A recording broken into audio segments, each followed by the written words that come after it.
Welcome to Senior Living Visionaries, a podcast for senior living leaders who are looking to stay ahead of the curve in the industry. On this show, we feature leaders and innovators in senior living who are pushing the boundaries and creating new, effective services and solutions. And now, let's settle in as host Jennifer Drago connects us with today's guests.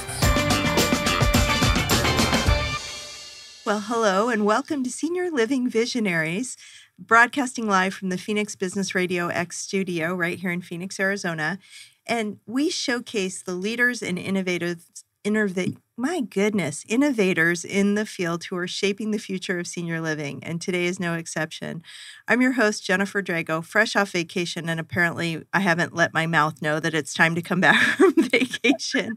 I'm a strategy consultant and CEO of Peak to Profit Consulting, where we help senior living organizations with their strategic and business planning.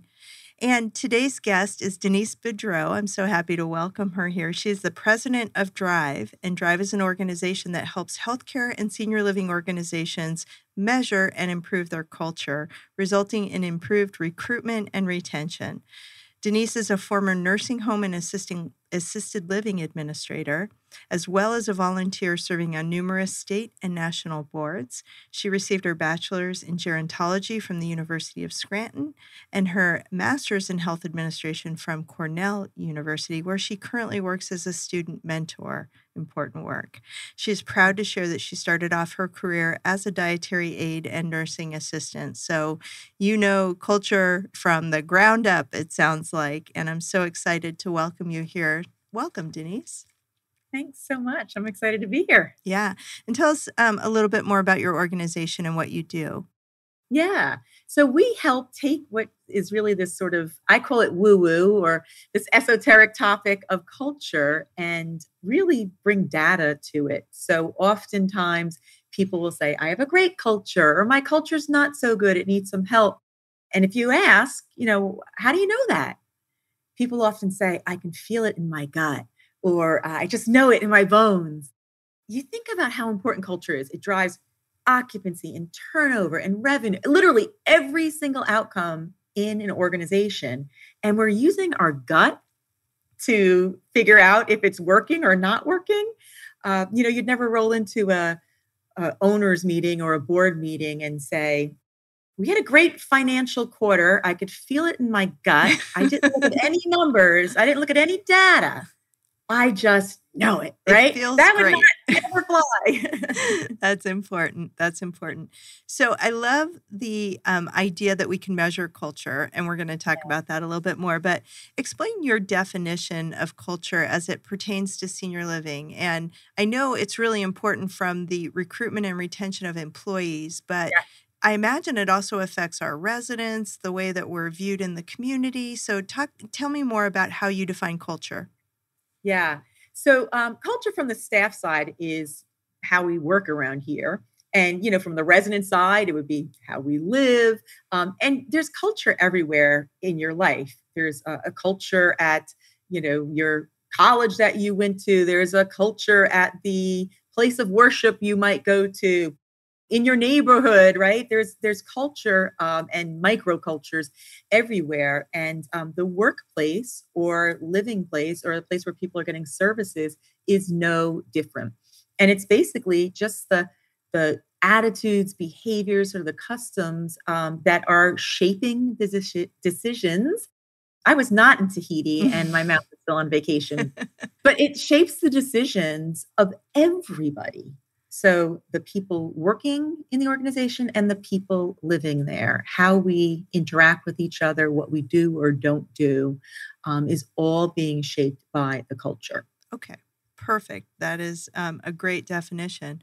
So knowing that senior living providers right now are experiencing significant staffing shortages, it seems like the perfect time to work on culture. However, when you're short-staffed, sometimes it's hard to devote time to important things because you're so strapped for time, right? So what would you say to a senior living CEO that says, I don't have time to work on culture? Yeah, you're working on culture. So you're working on it. You're filling open positions. You're dealing with customers. Maybe it's residents, families, whatever clients, whatever you call the people that you are serving and supporting and caring for, you're dealing with their complaints.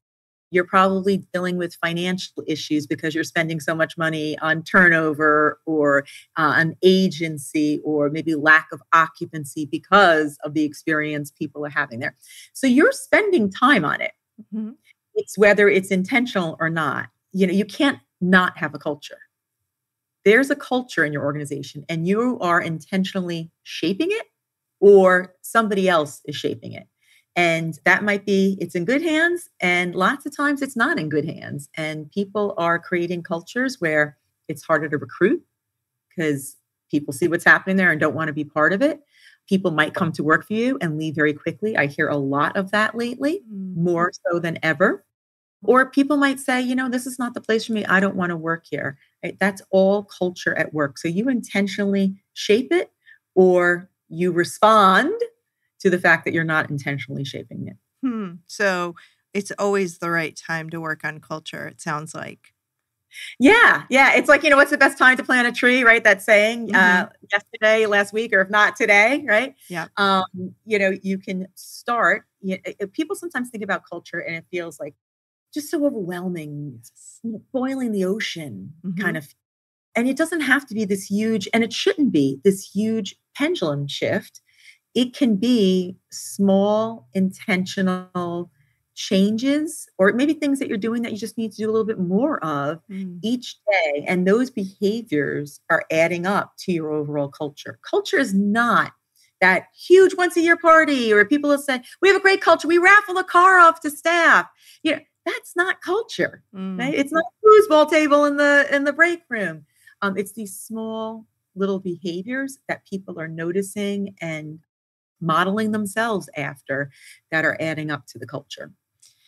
I'm glad you said that because I do believe that for many executives, and again, executives in a senior living organization or in healthcare, I know you work in healthcare too, those are really hard jobs and lots of things flying at you, especially when you're trying to deal with a customer culture.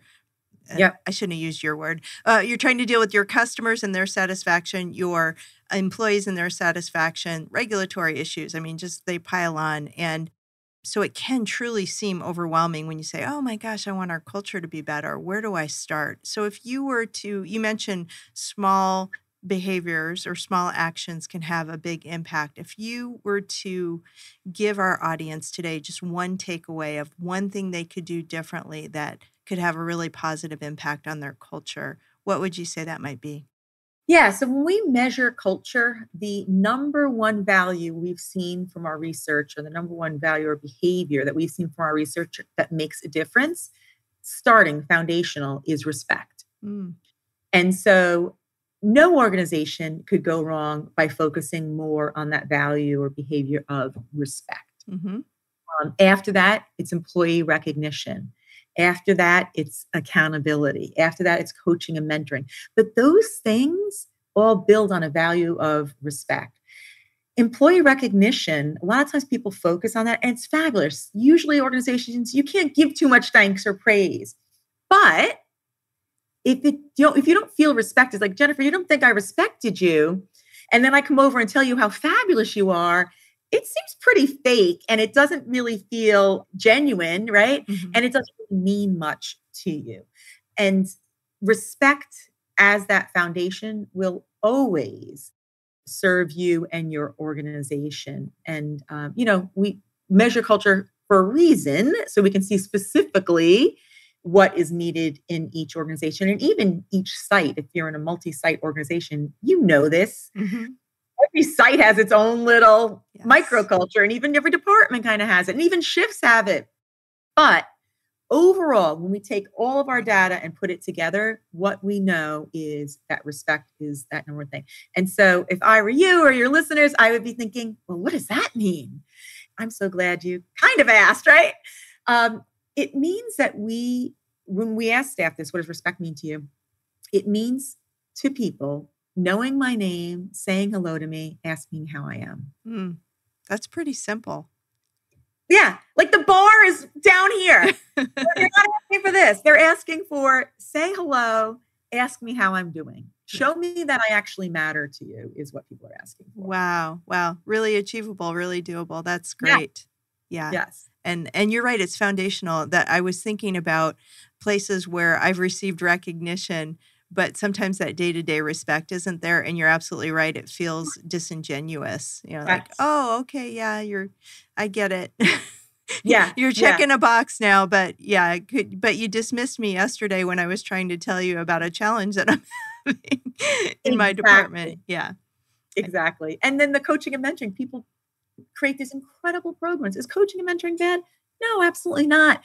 But people spend so much time creating these all this other stuff. And if you don't feel respected again, and I come to you and say, hey, Jennifer, you know what? I think you'd be great in this role. You'd be like, oh, now you're trying to push me out of my job, right? Yeah. As opposed to we have a strong relationship and you're going to know that I've got your back and support you and want you to be the best that you can absolutely be. That's a very different answer if you'd want to be part of this program or whatever career ladder that we've created. Sure. So I had a question set aside for you about what are the drivers of company culture? Are those the same things we just talked about? And are they all truly individual in terms of how we individually treat each employee? Or, tell me more. Yeah. Great question.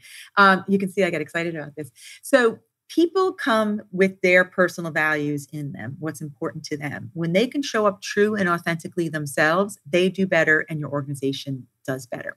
What does that mean? A humor and fun, super important to me, right? So I want to be able to kind of have fun at work and joke around with people, right? Do I have to be the class clown and get no work done? Nope. But it's going to be important to me that part of my personality can come out. I'm creative, right? I want to bring that to work. Does that mean if I'm the CFO that I get to use creativity all the time in my job? Hopefully not. But maybe there's something I could be doing outside of my normal role that might bring out that creative. Maybe it's just some interactions with residents, or maybe I want to do something for staff that helps be part of a committee that helps bring out that creative side. So certainly everybody is wired. So knowing what's important to people personally, incredibly important. Organization also has a culture which is shaped by values. So there's what's happening day to day. And I always like to think about it, sort of what's happening at 3:00 in the morning when a nursing assistant is walking into a resident's apartment or a resident's room, when people are interacting with each other and there's no supervisor or boss, quote unquote, around, right? That's what culture is. And so are those values and behaviors that are being lived things that are supporting what we want for outcomes, or the things that are working against us? Blame and bullying and gossip. And sometimes those things show up when we measure culture. Lots of times we see blame and bullying on the list of current culture values. People also tell us what they want, which is, I always consider the magic question, what they want out of their culture. And I love looking at that list. You know what the number one value that people want? And the question, by the way, is if we were performing at our best as an organization, what are the values that you'd want to see? And people pick from this list. They pick 10 things. You know what the number one answer is on that desired culture? What is it? Accountability. And, I see it. All these reports we get back, and every time it still amazes me, though, accountability. So when we think that people don't want structure and that people kind of just want to do whatever they want to do, that is not true. People, when they think about the best organization, they think about a high accountable organization. And that doesn't mean, okay, go fire everybody now and go write everybody up. It means personal accountability. How can I own my job? How can I help you as my coworker be more accountable, and you help me because we've got each other's backs? We're not blaming and bullying. We're helping each other be the best we can possibly be. And because of that, all of that support, that accountability, our organization is being the best that can possibly be. So there's lots of sort of factors that come into culture, but there are themes that we see across the board for organizations in senior living and aging services and healthcare. Yes. I love that you shared with us kind of the number one value that organizations aspire to be in your survey, or aspire to have, and that is accountability, because I talk a lot about accountability in some of the work that I do too. when an employee works in an organization or a department where accountability isn't important or isn't enforced, and they're working really hard to do their job, and the person next to them isn't, that is so demoralizing, and Yeah. so it does not inspire Yeah. people to want to stay and to continue to do a good job. So, and that's just one aspect of it, right? We need accountable leaders who walk the Yeah. talk and do what we ask them to do to, help clear. Sometimes a leader's job is clearing the obstacles out of the way, right? And helping me manage this challenge that I'm dealing with. And if our leaders don't follow through, same thing, just really challenging from an employee standpoint. So I Yeah. love that theme. I think it's so important. And it goes back to the not having time piece, right? So would you ever say, our occupancy is at 50%. You know what? We just really don't have time to talk to people to help them move in here, right? That's just, oh yeah, we're, 50% over budget this month. Yeah, we just don't really have a time to look at those numbers and make sure we're in budget. But somehow culture, which both drives occupancy and revenue and expense, all of it, we get to say we don't have time. Yeah. So the organizations that we see do the best with culture are those organizations that have high accountability, where the leader has said, the CEO or the owner, whomever has said, my expectation is that we actually ask people to commit 10 minutes a day. That's literally it, 10 minutes a day. My expectation is that you are going to do these 10-minute a day tasks or assignment. And sometimes they take no extra time. So when you're walking around and talking to people, asking a certain question or whatever it might be, they take no extra time because you're walking around anyway and talking to people, hopefully. But that accountability, to your point, for leaders as well, to culture. And what they find in the end is, my gosh, my life's better as a leader because of this. Yeah. I'm, less putting out fires and more doing the work I've always wanted to do. Right. Right. So it's a win-win overall, but it's hard for people to see that, especially in the beginning. But it was true for me when I was an administrator. When I focused on culture, I lived this stuff. When I focused on culture, my job became so much more rewarding because I was doing what I got into the field to do, right, which is to help and support people and not running around like a chicken with my head cut off all the time. And even though my last role as an administrator was 12 years ago, so people say it was different. It was different, but turnover was still, over 100% in that setting. We didn't lose a nursing assistant voluntarily in almost 3 years. Wow. Can you imagine? Wow. That's amazing. Voluntarily for almost 3 years. And then therefore, you're able to do so many things that you want to work on rather than that just kind of chugging along on the hamster wheel. Right. If nothing else, right, retention is a time suck and a money suck, right? We know that. So if we can improve retention alone, it's worth the 10 minutes a day to focus on culture, right? And yes, it is. Yeah. I love Absolutely. that you're breaking down for us how simple it can be to really improve our culture. And you've already shared with us that your company helps organizations measure their culture. Mm-hmm. Is that, I'm sure we've all I've never been in an organization that has tried to measure culture. So I want to learn more about that. But tell me how that is different also from measuring employee satisfaction. Yeah. That's a great question. So culture is driving satisfaction and driving even employee engagement. So a lot of places are measuring employee engagement. Employee engagement is how we feel about how things work around here. Culture is actually how we work around here, or even we do it sometimes with residents too, how we live, right? Mm-hmm. And so it's not just my boss seems to care about me as a person. No, they don't seem to care about me as a person. There's job insecurity here, there's confusion, there's blame. And now we have an insight into why I don't think my supervisor seems to care about me as a person. So it's driving employee engagement. It's driving all those outcomes. And like you, I had not heard about measuring culture. I guess it was probably, 6-7 years ago now. You mentioned I do a lot of work with Cornell, and I was up there presenting, and someone was presenting before me on measuring culture. And I thought, I've never heard of this. Like, I want to attend this. And she works with high-end hotels. Actually, she works with us now, but she works with high-end hotels, Ritz, Four Seasons, and so forth.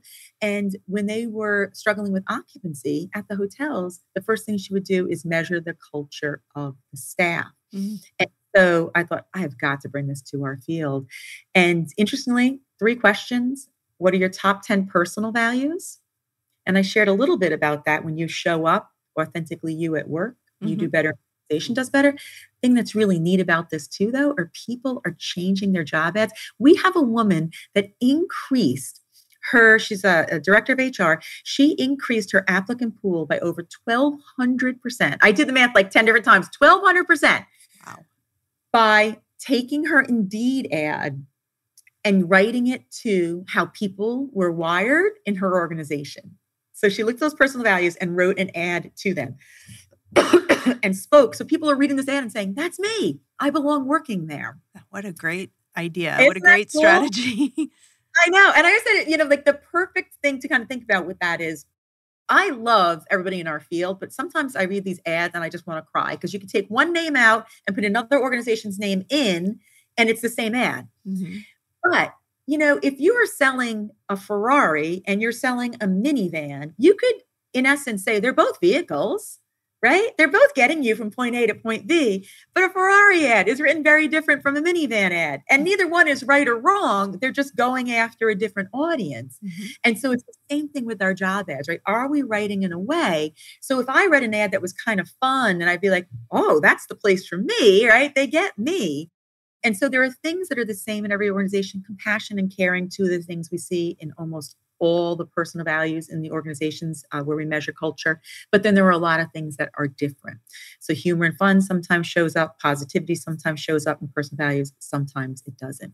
So that's the first question. What are the top 10 personal values? The second question are, what are the top 10 values or behaviors that you see in this organization? So what are you seeing today? That's the current culture. And then choose from a list of words. And then, as I said before, the magic question. And I've done engagement surveys. I did engagement surveys for years. I usually sat on the shelf. But that's because I never had a destination. And the destination is that desired culture question. If our organization was performing at its best, what are the top 10 values or behaviors you would want to see? And now I've not only had everyone, because when we just measure engagement sometimes or do these surveys or whatever it might be, it's kind of like, people vomit on us, everything that we've done wrong or everything we're doing now. And we have to guess at what they want. And so there's no more guessing. There's a destination, which makes a difference because then we can create a roadmap. When you don't have a destination, you ain't getting anywhere, right? You're going to be where you're at and guessing where you should go. So those are the 3 questions: personal values, current culture values, and desired culture values. And once you do desired culture and you know where you're headed, and I'm sure you then work with the organization on, okay, what does this look like? What do we do to get there? Yeah. Do you go back and measure a year later to say, are we better? Yes. Because you want to know the things you were doing are making a difference. And actually, the cool thing about this tool too is recently, a few years ago, they added a diversity, equity, and inclusion values in there. They're just mixed in with all the other words.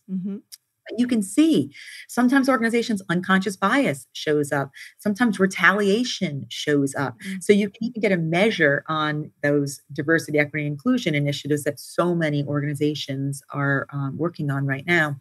So we go back a year later and you're able to see, okay, we brought down the confusion.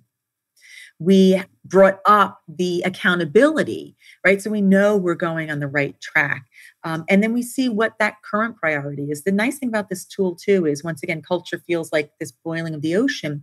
But when you have that data, you can clearly look at it and it becomes so apparent, the 3 or 4 top things that you need to work on, so you could pick one of those from that. So if we're going to focus on accountability first, or maybe we're going to focus on our leadership development around certain topics, it becomes very clear what we can focus on instead of taking on a lot of things and getting nothing done. And we see by measuring it a year later, are we making a difference? Are we moving the needle? And the organizations that are actually committing to do this work, they are moving the needle. They're saying, I'm better off committing a few minutes a day to something positive. And that's usually fun and interesting and feels good than I am to just constantly putting out fires and being in this sort of rat race that people find themselves tied into. Perfect.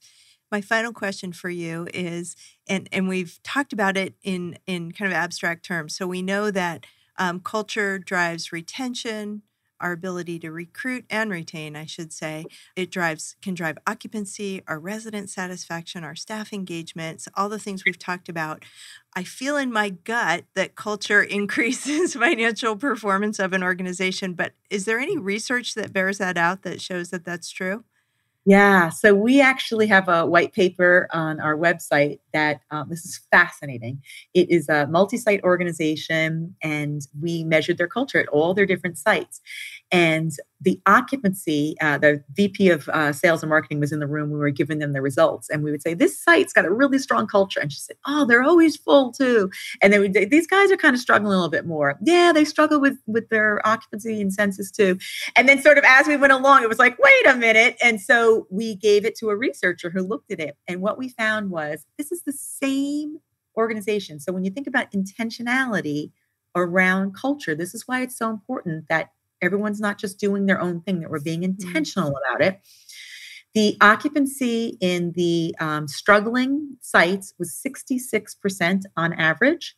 The occupancy at the thriving cultures at those sites, the average was 94%. Wow. 66 and 94%.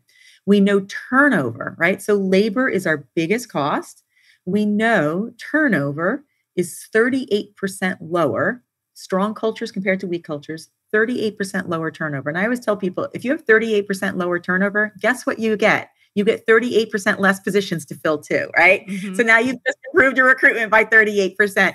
And that's got real numbers to it. You know, it's certainly filling those open positions. I find there's a huge cost, and sometimes people don't think about this, leaders running around to fill those open positions. Leaders that you're paying a lot of money to, doing jobs of people that make a very different salary. And is it great to pop in once in a while and help and assist? Absolutely. But to be paying somebody the salary that they should be making and not focusing on what they should be doing, right, is a complete waste of money. So it's money out the window in so many different ways. Mm-hmm. Productivity, we've tied through research, the amount of, I call it energy in the organization, the limiting values and behaviors in the organization, whatever that percentage of limiting behaviors in the organization, whatever that percentage is, that has also been researched and studied to show that that is also the amount of unproductive time in an organization. Mm-hmm.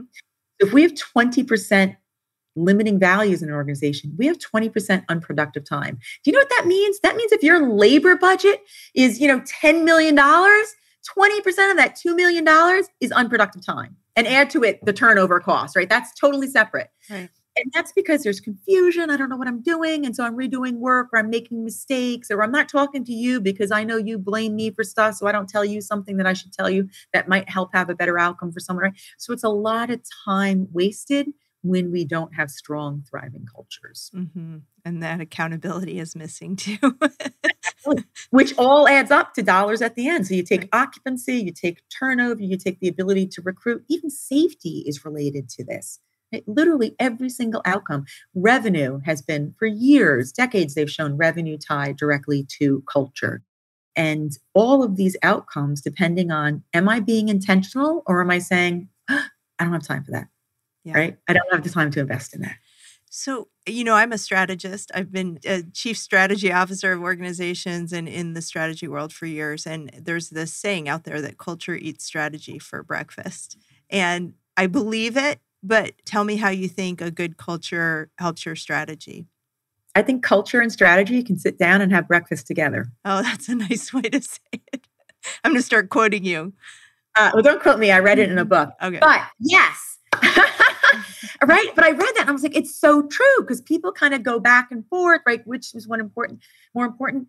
But, if you look at your strategic plan, there is nothing on there. I can absolutely 100% guarantee it. There's nothing on there that does not take a strong culture to accomplish. Mm-hmm. There's nothing on there that won't happen easier, faster, with less mistakes, with better outcomes, with a strong culture, right? Everything takes culture in order to happen, whatever is on that plan, whether we're opening up a new campus, we're doing a new service line, whatever, right? It takes culture to accomplish that, or it's going to be culture that could kind of puts the nail in the coffin. We know from lots of research that acquisitions and mergers, which so many places are going through right now, you probably see a lot of that in your work. The number one reason they don't work? Culture. Yes. I was just and so we have a tool that compares them, but people guess at it. Yeah. They use their gut when they can actually measure it. So. Yes. Yeah. We've got a really cool tool that actually shows you, here's where the cultures will match. Here's going to be the problems, that the red flags. So you can get ahead of it. Yeah. Awesome. Yeah. I just came back from Leading Age California. We did a session on sustainability where folks were talking about affiliations, mergers, different things that they had gone through. And that came up again and again as the cultures have to match, or they have to be at least close so that the organizations are compatible. So something else I didn't know that you do, that your organization does, is help organizations that are considering that to figure out where they're a match, or whether they're a match, perhaps. Is that correct? Yeah. And on either end, right? It might be we've gone down that road already. Okay, but now you can intentionally say, you know what, that change we're going to make is going to be a little bigger of a deal than we're anticipating. Or you know what, we can say we're making that change and link it to something that the team members wanted. And, we kind of say, this is in your desired culture. And guess what? We're doing this thing to help with that, right? So it can be done for the positive too. It doesn't just have to be, kind of playing defense. I should not be making sports analogies. I am not a sports person.